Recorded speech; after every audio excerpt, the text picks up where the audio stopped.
Barakatah Yahweh, Barakatah Yahushai, Barakatah Yahweh, Barakatah Yahushai, Barakatah Yahweh, Barakatah Yahushai. Call Haloyim, Adonai Yahweh, Ba'ashem Shah Malak Yahushai, Ba'ashem Rakakadash. Double honors to the apostles and elders of Great Millstone. Peace and salutation to the hopeful elect. Papa Yahushai Malak Dawadah, the house of King David. And so confusion of faces of these heathen nations, but identity goes back to Abraham, Isaac, and Jacob, the royal holy chosen seed line. Shalom.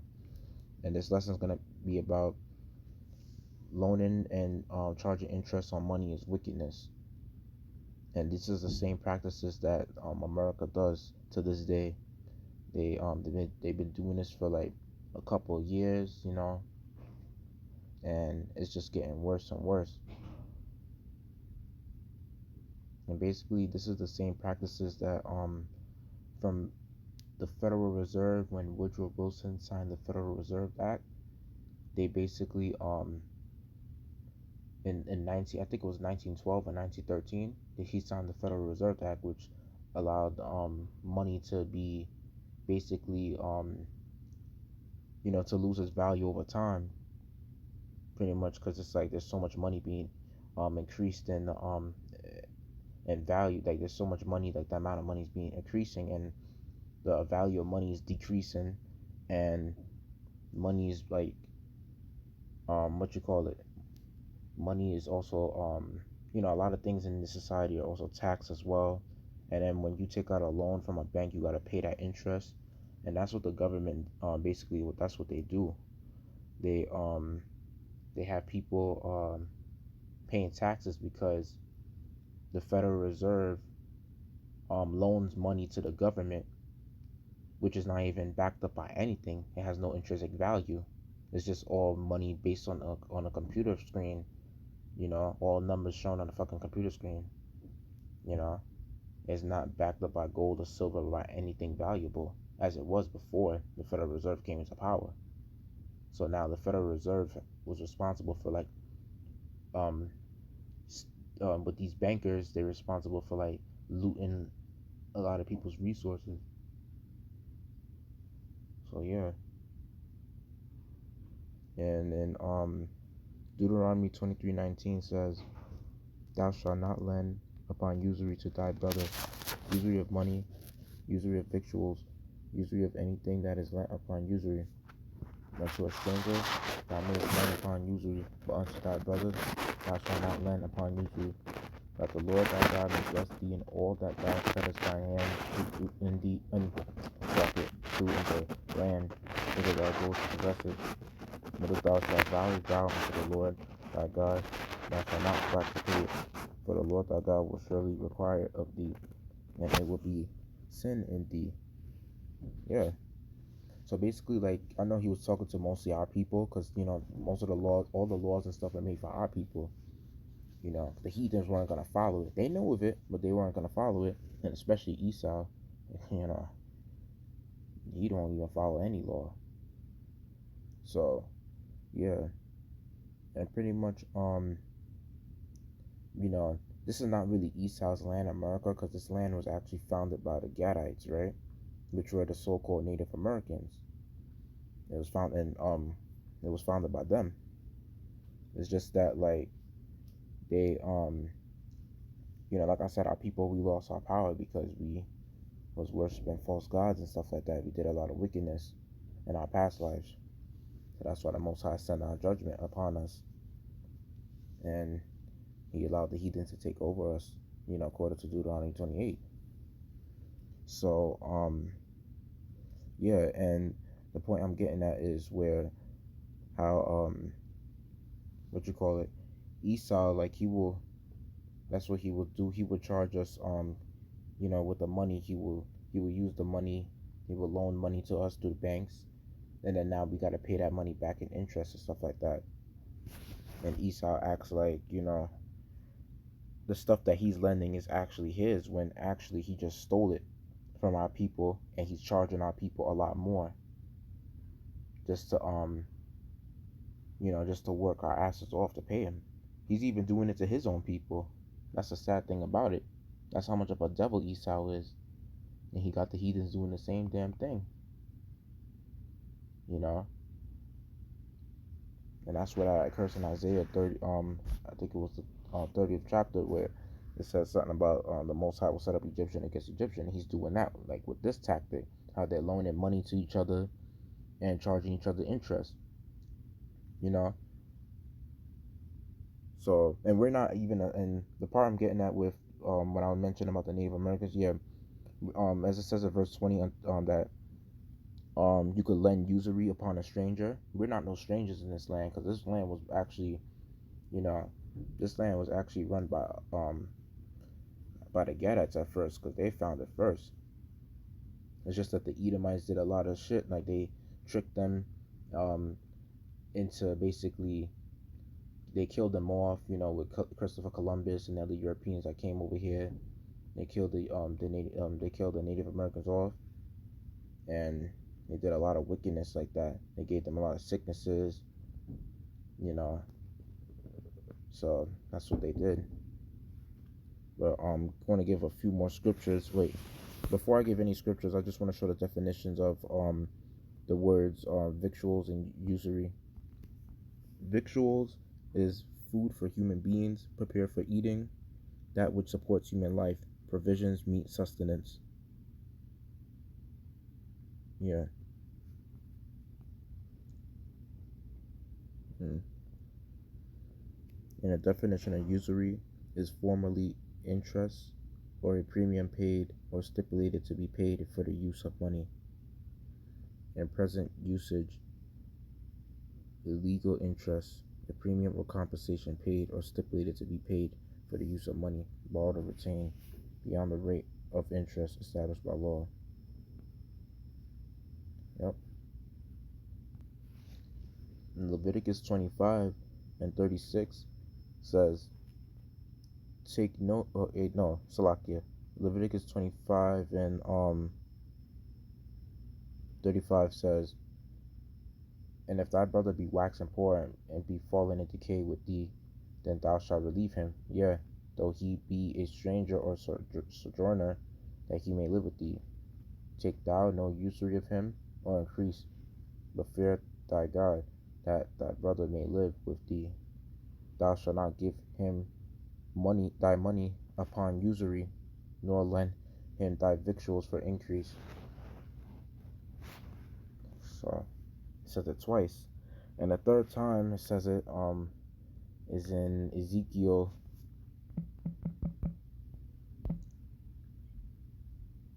the 18th chapter, verse 5. It says, alright, I just want to just start off from this part. But if a man be just and do that which is lawful and right, in verse 7 it says, and have not oppressed any, but have restored to the debtor his pledge, have spoiled none by violence, have given his bread to the hungry, and have covered the naked with a garment. He that hath not given forth upon usury, neither have taken any increase, that hath withdrawn his hand from iniquity, hath executed true judgment between man and man, hath oppressed the poor and needy, hath spoiled by violence, hath not restored the pledge, and hath lifted up his eyes to the idols, hath committed abomination, hath given forth upon usury, and hath taken increase, shall he then live? He shall not live. He hath done all these abominations. He shall surely die. His blood shall be upon him. Yep. And that's basically what it is, that how Esau, he's supposed to be put to death, but don't worry, this, like I said, Jacob's trouble is going to be the time of mass death, and that's what and like I said, in the kingdom they're going to get a lot of judgment and death for for oppressing our people this way. How they take our resources and then having us paying off loans and interest and all that shit. So it's like, Esau was a robber. He's a thief. He goes to other countries exploiting their goods and stuff, and shit like that. He's even oppressing his own people in other countries. He's even oppressing the heathens as well. This man is a devil.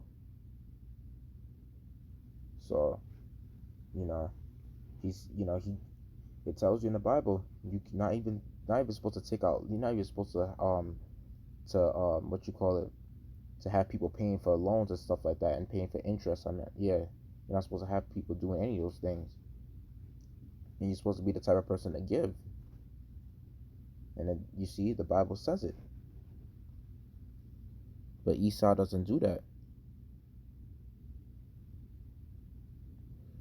So, and it says, I'll say verse 14, it says, Now lo, if he begat a son, that seeth all his father's sins which he hath done, and considereth and doeth not such like, like it says, that have taken 17, 16, neither have oppressed any, have not withholden the pledge, neither have spoiled by violence, but have given his bread to the hungry, and have covered the naked with a garment, that have taken off his hand from the poor, that have not received usury nor increase, have executed my judgments, have walked in my statutes. He shall not die for the iniquity of his father, he shall surely live. As for his father, because he cruelly oppressed, spoiled his brother by violence, and did that which is not good among his people, lo, even shall he die in his iniquity. So yeah, but Esau is like, you know, he's gonna die along with his forefathers. That's why it says right here. Think y'all know, if you Akim know where I'm getting into, because of Esau's um forefathers doing a lot of their wickedness. You guessed it right. Isaiah 14, verse 21. Let me see.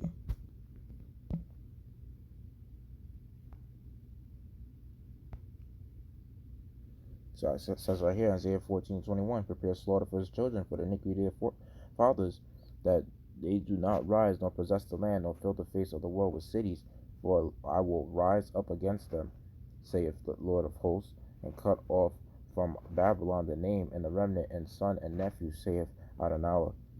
I will also make it a possession for the bitter and pools of water, and I will sweep it with the besom of destruction, saith the Lord of hosts. The Lord of hosts hath sworn, saying, Surely as I have thought, so it shall come to pass, and I have purpose, so shall it stand. Yeah, basically, the Most High, he's gonna really have a judgment on you heathens, especially you Esau, um, so-called white man. He's gonna have a judgment for you, and he's gonna meet you for all your wickedness, because that's something that's really evil. you know they have a lot of, I'm not gonna lie, they even have a lot of organic food that they could feed the whole world with. The whole world could pretty much, eat organic food, and we don't have to be eating this GMO food, like, but they want to mess up the food, they want to taint the food, and then they want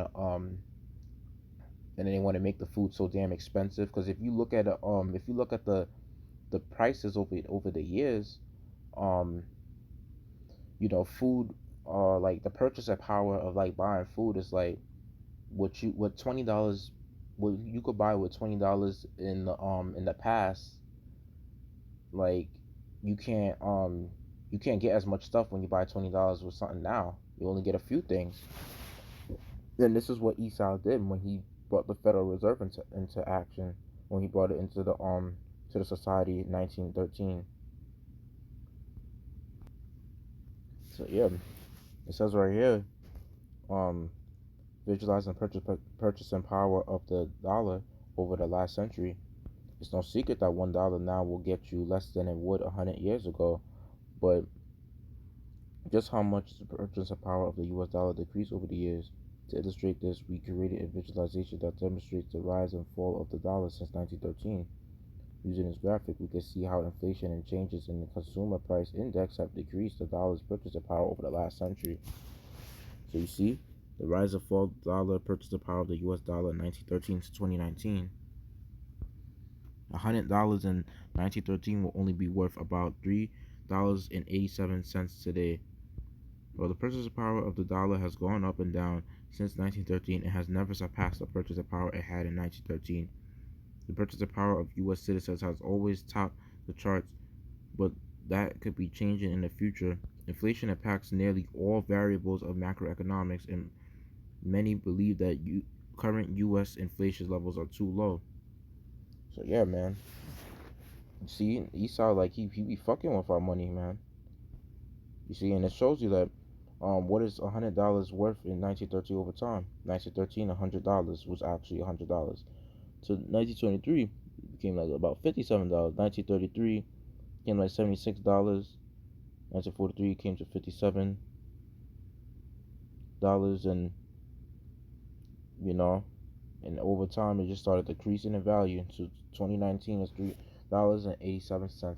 That's fucked up. But hey, that's what happens when you have the devil in rulership, you know. And I bet you when you go to the store back then, back in those times in the early 1900s, like or probably like in the late 1900s, I'll say like in the at least probably like 1970s, 1980s and shit like that, you could buy like a lot of stuff with, you know, with $100. Oh yeah, you could buy a lot of stuff. But now it's like when you have $100 and you go into the supermarket now, it's like you can only get like a few products or some shit, like, you know, from a store. Not as much as you could get over the year, you know, in the 1900s. So that's how it is. You know, Esau really messed up and that's why it's like, you know, the best way you could ever like uh I don't know, make the most out of your money is just, you know, investing in, you know, stocks and bonds and mutual funds and shit like that, you know, kind of play the game that way and just learn, you know, how it works in forex trading. You know, because I take a macroeconomic class in college, so like, you know, I mean, but even before I took that class, I still like have knowledge of, I still had knowledge of this because I was still like aware of like what the government was pretty much like what they hide from people and shit like that. So I know it like that, you know, I just learned it and stuff like that, and you know, I tied it along with this truth when I found out about this truth. So that's pretty much about, you know, about how Esau is. He does this to his people, and he does it, and you best believe he does it to our people. And it's so fucked up that he does it to his own people. But you know, that's what Esau does, man. No one's happy when he's in rulership because he fucks up with the money and he fucks with the resources, and he has people working like a, you know, like a slave for everything, you know. So that's pretty much how it is. And then it's like, you know, just for you to take out a loan or whatever, it's like he make it kind of hard for you to take out certain loans, of course, because like, you know, he want to kind of keep you at a poor state. You know, he wants you to kind of like have you working for, you know, he wants you to take out a certain amount of loan or whatever, you know, just to keep you kind of enslaved to a certain extent, you know. So that's pretty much how Esau is. That's why we need the kingdom, man, because you see, you can't even enjoy the full extent of your money on this side, and it's just getting worse and worse. And you know, seeing how Donald Trump is fucking up the economy, he could pretty much cause a hyperinflation, you know, and he could cause another great economic recession, which, you know, in the early 1900s it was known as the Great Depression. And that's what, you know, that's what he could cause. But I know mostly it's the elites doing this because they're getting rid of the dollar to push the microchip. That's what they're trying to do. So I know basically it's mostly the elites that's behind all this. They just want like to put people like Donald Trump and stuff in the midst of it to say that like for the people to blame, you know, him. You know, that's what they do. They don't want you knowing the stuff they do behind the curtains. So yeah, that's pretty much about it. That's a topic in the lesson I wanted to point out. But I'd like to give all glory, praises, honor to Adonai Yahweh, Ba'ashem Shalom Malaki, Hawashai, Ba'ashem Rakakadash, double honor to the apostles of the elders of Great Millstone, peace and salutations to the hopeful elect, Shalom.